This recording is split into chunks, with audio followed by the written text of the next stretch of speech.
दोस्तों, Wajid motivation YouTube channel में आपका स्वागत है। आज हम नए टॉपिक को लेकर आए हैं, दसशील सिद्धांत। कहने का मतलब है कि गौतम बुद्ध 4 आर के बाद जो है दसशील सिद्धांत का अनुसरण किया था, उनके बारे में बताया गया था। तो चलते हैं, हम लोग जानते हैं दसशील सिद्धांत क्या है। सबसे पहली बात तो यह जान लीजिए, अहिंसा। अहिंसा में बताया गया है काट मार मत करना, खून खराबा मत करना। आपको पता है कि जैन धर्म, बौद्ध धर्म में अहिंसा शब्द का बड़े पैमाने पर प्रयोग किया गया है। तो हिंसा में समझ गए कि किसी भी जीव जंतु की हिंसा ना करना, खून खराबा ना करना। दूसरा है सत्य। सत्य में बताया गया है कि इंसान को हमेशा सत्य बोलना चाहिए, सही बोलना चाहिए, चाहे परिस्थिति और हालात आपका किसी भी तरह का क्यों ना हो, लेकिन वहां पर आप झूठ शब्द का प्रयोग नहीं करना चाहिए। इंसान को हमेशा सत्य बोलने का जो है सलाह दिया गया है। फिर है ओ अस्तय। ओ अस्तय का मतलब यह बताया गया है गौतम बुद्ध के अनुसार, ओ अस्तय मतलब होता है चोरी ना करना। कि आपके पास सिचुएशन कुछ भी क्यों ना हो, आपकी परिस्थिति और आपकी हालात अगर गरीबी भी क्यों ना हो, तो आप उस स्थिति में जो है किसी भी वस्तु को चुराना नहीं है। या किसी भी चीज पर अगर मन आपका आ गया, मन आपका जो है ललच गया, या मन आपका डोल भी गया, तो उस चीज को भी क्या बोला जाता है, वो अस्तय मतलब आप चोरी ही कर रहे हैं। ओ परिग्रह। ओ परिग्रह का मतलब ये होता है कि आप धन को संरक्षित नहीं कर सकते हैं, धन को इकट्ठा नहीं कर सकते हैं, धन को एकत्रित नहीं कर सकते हैं। अगर धन जिस दिन आप लोग इकट्ठा करने लगेंगे तो आपको दुख का पहाड़ होना शुरू हो जाएगा। इसमें बताया गया है कि धन को आप उतना ही प्राप्त करिए, उतना ही अर्जित करिए जिससे आपका जीवन यापन चल सके, गुजर बसर हो सके। अगर आपके पास धन ज्यादा है तो आप दान कर दीजिए, गरीबों को दे दीजिए, जो लाचार है उनको दे दीजिए, लेकिन धन आप लोग संरक्षित मत रखिए।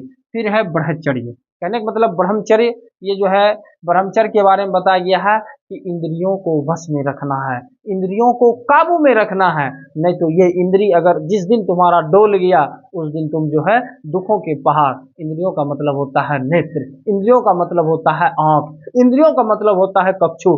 इस चीजों को हमेशा आप जो है अपनी चीजों पर कंट्रोल करिए, इंद्रियों पर। इंद्रियों कहने का मतलब है आंख से भी देखना गलत चीज को, ये भी क्या है, आप जो है गलत कर रहे हैं। इसलिए इसमें बताया गया है ब्रह्मचर्य, इंद्रियों को वश में रखना, मतलब आंख को जो है हमेशा कंट्रोल में रखना।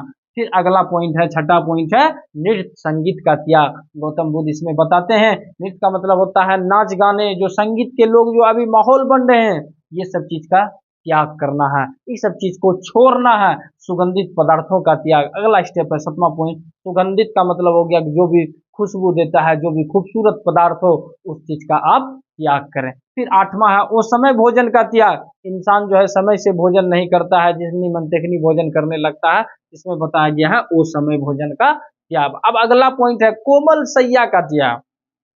कोमल सैया का त्याग का मतलब क्या हो गया, नरम और गर्म बिस्तर। कहने का मतलब है इसमें बताया गया है कि दसशील सिद्धांत में बताया गया है कि कोमल सैया, जो नरम गरम बिस्तर होता है, उसको जो है छोड़ दीजिए। आप जो है हमेशा वो जीवन अपनाइए जो साधारण जीवन होता है। आपने देखा होगा कोमल सैया काफी ऐशो आराम चीजों का नाम है, समझ रहे हैं ना, नरम गरम बिस्तरों का नाम है। तो उन्होंने जो है ना एक चटाई को अपनाया था और उस पर पूरा जीवन यापन कर दिया था। फिर है कामिनी कंचन का त्याग। कहने का मतलब है स्त्री और धन का भी त्याग करना बहुत जरूरी है। गौतम बुद्ध ने देखा, गौतम बुद्ध के बारे में आपने जाना, आपने पढ़ा कि गौतम बुद्ध का जब शादी 16 साल की उम्र में हुआ, उनसे एक बच्चे भी हुए जिनका नाम राहुल था। लेकिन वक्त आने पर जब वह सन्यासी धारण करने लगे तो वो अपने बीवी बाल बच्चे के भी छोड़ दिया, और उन्होंने सलाह दिया कि जीवन में अगर कुछ पाना है तो कामिनी मतलब लड़की, और कंचन कहने का मतलब है कि धन और स्त्री को आपको छोड़ना पड़ेगा। तो ये दोस्तों आज था दसशील सिद्धांत। उम्मीद है आपको अच्छा ही लगा होगा। अगर आपको बेहतर लगा होगा तो लाइक शेयर कमेंट करके जरूर बताइए। जय हिंद।